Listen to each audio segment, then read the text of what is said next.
ఉక్కంపేట ఏదోట్లే పెనుమాలపురం ఈ గ్రామాల్లో ప్రతి రేషన్ కార్డుకి డబ్బులు ఇచ్చారు, మిగిలిన చోట ఇవ్వలేదన్నది ఒక ఆరోపణ. యాజమాన్యం కూడా ఇచ్చేటప్పుడు అందరికీ ఉపయోగపడే విధంగా ఉండాలి తప్పితే వేరే లెక్క కాదు. అలాగే రెండవది, వాళ్ళ తరపున ఈ గ్రామంలోనే 6 కోట్లు డబ్బులు తీసుకున్నారని చెప్పి ఆరోపణ ఈ గ్రామం తరపున. ఈ 2 విషయాల మీద నేను ఇక్కడికి వచ్చాను. ఇక్కడ గొడవలు అవుతుంటే కాకినాడ డిఎస్పీ ఏసీ వేసుకుని సుమోలో కూర్చున్నాడు. ఆయన ఇక్కడికి రమ్మంటే రాలేదు.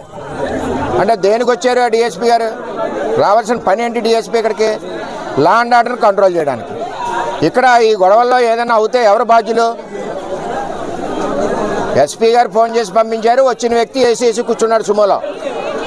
అది Kakinada DSP law and order. సరే, ఇక్కడ అందరూ సముదాయించి మొత్తం అందరూ కూడా కలెక్టర్ గారు ఆర్డీఓ గారిని పంపించారు, ఎస్పీ గారు డిఎస్పీని పంపించారు. డిఎస్పీ గారు ఎండలో ఉండలేక ఏసీ వేసుకుని సుమోలో ఉన్నారు.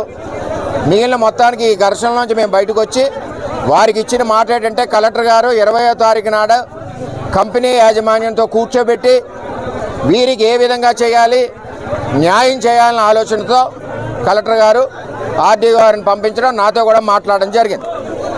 అదేవిధంగా నేను ఇప్పుడు కొంతమందిని ఎస్పీ గారి దగ్గర తీసుకెళ్తున్నాను. ఎస్పీ గారి దగ్గర తీసుకెళ్ళిన తర్వాత ఏదైతే 5 కోట్లు 6 కోట్లు తీసుకున్నారన్న ఆరోపణ ఉందో, ఆరోపణ మీద ఎంక్వైరీకి చేయించడానికి ఎస్పీ గారి దగ్గర తీసుకెళ్తున్నాం.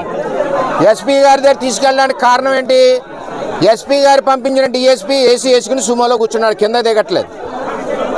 మేము కౌరంపించాం, సిఐఎల్ చెప్పాడు, ఎస్ఐఎల్ చెప్పాడు, వారు దిగలేదు. తప్పేం లేదు, వారి డ్యూటీ అది, వారు ఆ విధంగా పనిచేస్తున్నారు.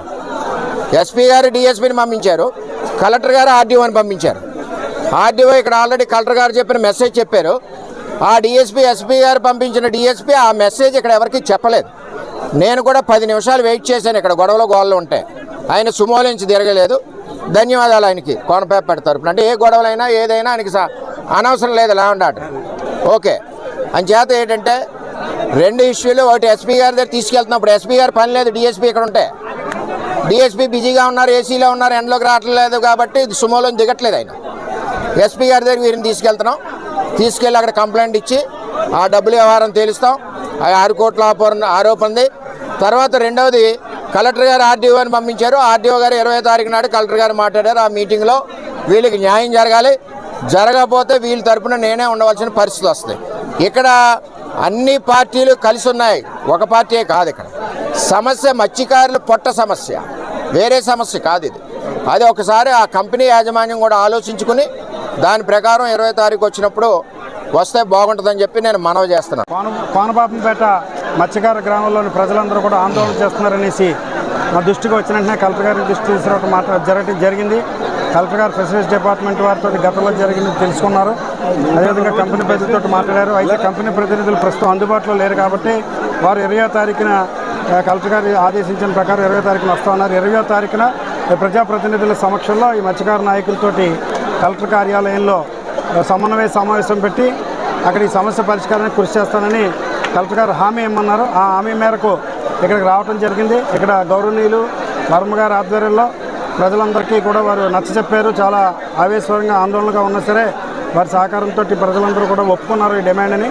20వ తారీఖున ఈ మత్స్యకార సమస్యలన్నింటినీ కూడా అరవిందో ఫార్మాతో ఉన్నటువంటి కంపెనీ సమస్యలన్నింటినీ కూడా 20వ తారీఖున కలెక్టర్ గారి కార్యాలయంలో చర్చించడం జరుగుతుంది.